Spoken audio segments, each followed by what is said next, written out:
2016년 사드 갈등 이후 처음으로 한국을 방문한 왕이 중국 외교부장이 교착 상황인 미북 비핵화 협상과 관련해 북한의 우려를 중시할 필요가 있다고 주장했습니다. 최근 중국과 러시아가 이른바 한반도 평화계획안을 마련하겠다고 밝힌 뒤 나온 이 같은 발언은 교착 상황에 대한 미국의 책임을 주장한 것이라는 분석이 나왔습니다. 김영교 기자가 보도합니다.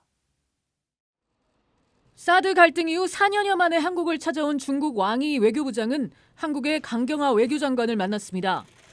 왕이 부장은 북한 문제와 관련해 미북 싱가포르 정상회담의 주요 합의는 반드시 실천돼야 한다면서도 북한의 안보와 발전에 대한 합리적인 관심, 즉 우려는 마땅히 중시되고 해결돼야 한다고 말했다고 중국 외교부가 밝혔습니다. 중국 외교부는 또 미국을 겨냥한 왕이 부장의 비판적 발언도 공개했습니다. 中国始终奉行独立自主的和平외교政策，我们主张大小国家一律平等，主张国际关系民主化。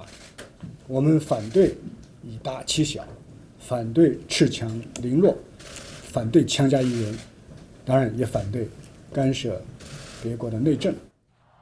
미중 무역 분쟁 속에 위구르족의 인권 유린과 홍콩 민주화 운동, 북한 비핵화 문제 등에 대한 미국 입장을 비판한 것으로 해석되면서 특히 북한 비핵화 협상 교착과 관련해 북한 편을 들고 미국의 책임을 주장한 것이란 지적이 나왔습니다.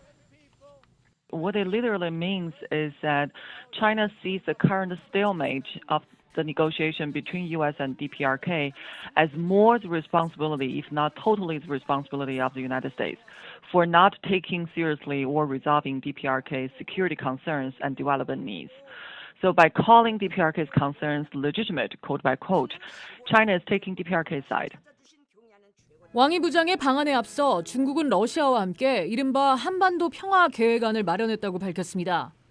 중국이 각국에 회람시켰다는 이 계획안의 세부 내용은 알려지지 않고 있지만 지난달 러시아를 방문한 북한 최선희 외무성 부상은 이 내용을 받아 논의한 것으로 알려졌습니다. 왕이 부장은 5일 문재인 대통령을 만나는 자리에서도 중국과 러시아가 내놓은 이른바 한반도 평화 계획안을 언급할 것으로 예상됩니다. So yeah, if China has a proposal, I'm sure I've worked with Wang Yi in the six-party talks process. He's not going to shy away from proposing it to President Moon Jae-in.